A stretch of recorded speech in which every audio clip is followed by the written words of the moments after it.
I had known Leo for 13 years. 13 years of friendship, of after-school games, of weekend hangouts, of late-night calls when one of us couldn't sleep. But in all of those years, I had never once spent the night at his house. It wasn't for lack of invitation, or at least, that's what I had thought. Leo had always avoided the subject. If we hung out, it was at my place. If we pulled all-nighters, it was in my room, on my couch, in my world. His house was a mystery, something tucked behind the polite refusals and nervous excuses. So when he finally asked me out of nowhere to stay over, I didn't think twice. "So, why the sudden invite?" I asked, as he held open the door. My duffel bag felt heavy on my shoulder, though it was filled with nothing more than a change of clothes, my toothbrush, and a stack of games I thought we'd end up playing.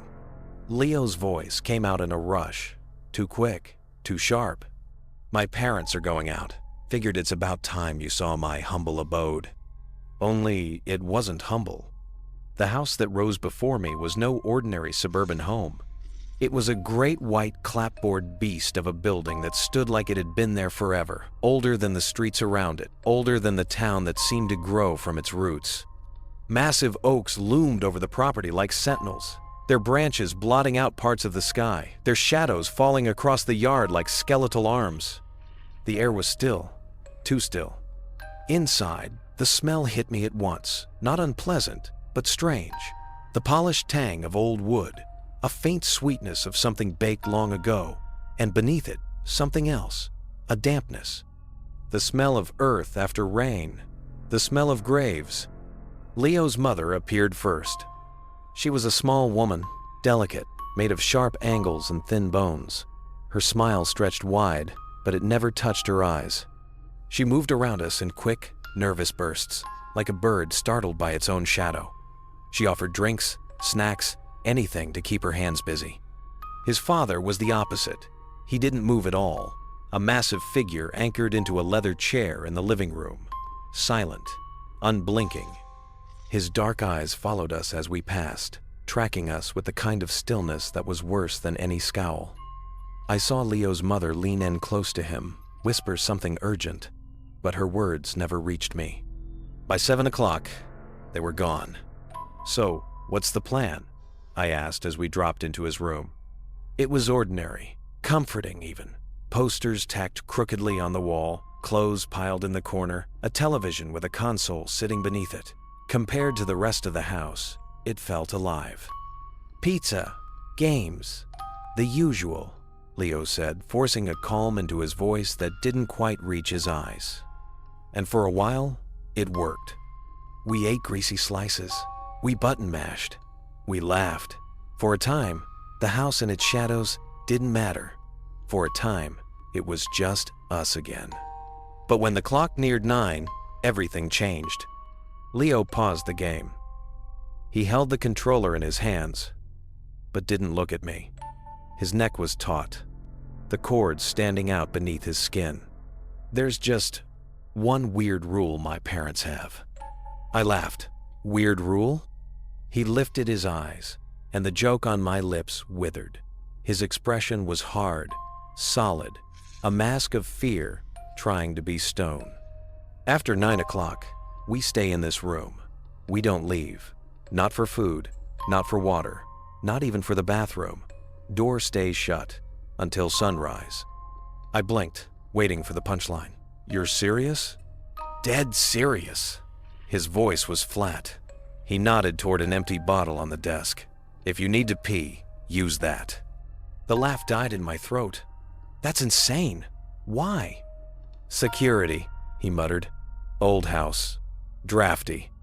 But the way his voice cracked told me it wasn't about drafts. And then the clock downstairs began to chime. Bong, bong, bong. Before the 9th strike had faded, Leo was across the room. He slammed the door shut and shoved a heavy steel bolt across it. The sound was final. "There," he whispered, sweat shining on his brow. "We're good." The quiet that followed wasn't ordinary quiet. It was thick, listening, waiting. And something in the heart of that house was waiting with it. At first, nothing, no sound, just the hum of the television and the false rhythm of our laughter. But then it came. A thumping sound from the floor below. Steady, measured, like footsteps, but heavier. I froze. What's that? Leo didn't look at me. He pressed harder into the game, his fingers frantic on the buttons. Nothing. House settling. That's not the house settling. The sound stopped. Silence. And then a dragging noise. A great weight scraping across the wooden floor beneath us. A broken shuffle. I muted the television. Okay, that's definitely not the house. Leo's face drained of color. He set the controller down slowly, carefully, like it might explode. Just ignore it, Liam, please. It goes away if you ignore it. What goes away? I hissed. But before he could answer, a voice called through the hall. Leo? Honey? I froze. It was his mother's voice. Leo, sweetheart, your father and I came home early. I baked cookies, chocolate chip, still warm. Open the door. Leo's lips moved. No sound came out. His eyes screamed at me, Don't. That's your mom, I whispered. The voice was closer now, right outside. Don't be silly. We're right here. Open up. The knock followed. Soft, wet, like meat hitting wood. Leo? Liam? Why so quiet in there? The door handle turned, rattling violently. Boys. The voice shifted, cracking, breaking. The sweetness melted into something jagged.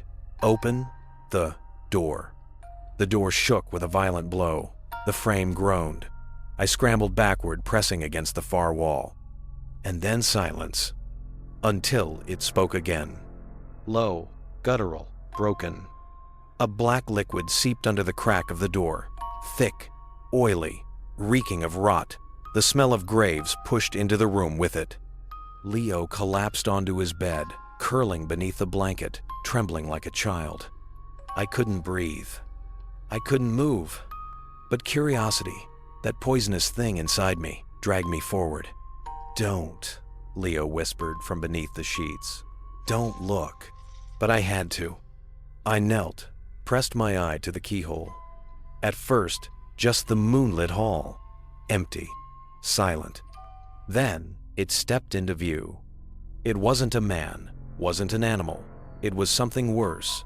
Something made of sticks and shadows, impossibly tall, impossibly thin. Its body writhed like dust caught in a current. Its limbs stretched like the branches of winter trees. And yet, it wore things. A floral apron tied neatly around its hollow torso. A hunting cap perched atop the darkness where its head should be. In its hands, a framed family portrait, Leo's family pressed up against the void of its face, as if trying to wear their smiles. It tapped on the door with a twig-like finger. Thump, thump, thump. I threw myself back, choking on bile. Then it spoke again, but this time with my mother's voice. Liam, why are you hiding, sweetheart? Come home. I made supper. The wave of homesickness hit me so hard it felt like drowning. The voice was perfect. Too perfect. Let me in, Liam, it whispered. I've come to take you home. The scraping on the wood began again. Slow, patient, a claw sharpening itself. The night stretched on, endless. The creature whispered in voices both familiar and unknown. It offered food, warmth, mercy, and always, always, it scraped. Hours burned away. Fear turned to anger, and I turned to Leo. What is it? I demanded. What's out there? He broke then. His words came ragged, trembling. We just call it the Nightman. It's always been here. Since the house was built, my great-great-grandfather made a bargain. Daylight for us, nighttime for him. The rule kept it at bay. Stay in your room. Don't answer. Don't look. But now it wants more. It's stronger. It wants someone new. The realization hit me like ice water. The sudden invite. The fear in his parents' eyes. I wasn't a guest. I was a sacrifice. And the house knew it. The scraping stopped. Then came the footsteps, heavy, measured. Closer, closer. The door exploded inward with a thunderous crack. Splinters flew. The deadbolt screamed and snapped. It stepped inside. The Nightman wasn't shadow anymore. It had built itself a body from the house. Floorboards for legs, rusted pipes for arms. Its torso a cage of stair banisters, and within it, pulsing like a heart, was my own duffel bag. Its head the grandfather clock from the hall. The pendulum swung wildly, a frantic, twitching eye. Its voice was a chorus of many, deep, cold, final. It lunged. I grabbed the nearest thing, a glass trophy, and hurled it at the clock face. The glass shattered. The monster reeled, shrieking with the sound of every clock in the world striking at once. "Window!" I screamed, dragging Leo, but the frame was painted shut, trapped. The Nightman came again, arms raised, claws glinting with silverware twisted into their shape. And then I saw it, a flashlight. I snatched it, flicked it on, and the beam struck its face. The creature shrieked, staggering back. The light didn't burn it. It unmade it. Pieces fell away. Silverware clattered to the floor. Wood cracked and splintered. The flashlight became my weapon, my only shield. And so began the longest night of my life. Every time it lunged, I drove it back with the beam. Every time it shrank into the corners, I held it there. But the batteries weakened. The light flickered. "Just a little longer," Leo whispered, eyes locked on the horizon. But the Nightman knew. It waited. It gathered itself. And when the beam dimmed to a dying glow, it charged. The flashlight fell from my hand. I went down hard. The clock face loomed over me, pendulum swinging like a blade. And then sunlight, a single beam through the window, struck its back. It froze, still, silent, then crumbled. The clock face collapsed to dust. The pipes fell, the wood splintered, the cage opened, and my duffel spilled lifeless to the ground. What remained was a heap of junk, a pile of refuse, dust that smelled of the grave. The sun filled the room. We had lived. Or so I thought. Because when Leo's parents emerged from their locked room, they didn't look at the ruin. They didn't look at their son. They looked at me. And what I saw on their faces was not relief, not gratitude, only disappointment. The sacrifice had failed. I was still alive. And now, the Nightman would hunger again. And when it did, it would be waiting for me. And that's where the night ended. Or maybe, where it truly began.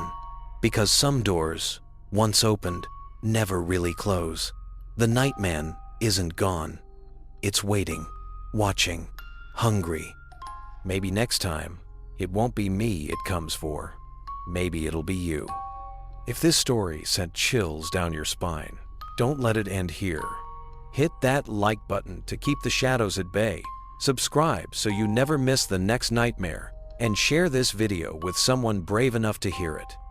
And tell me in the comments, would you have opened that door? Sleep tight if you can.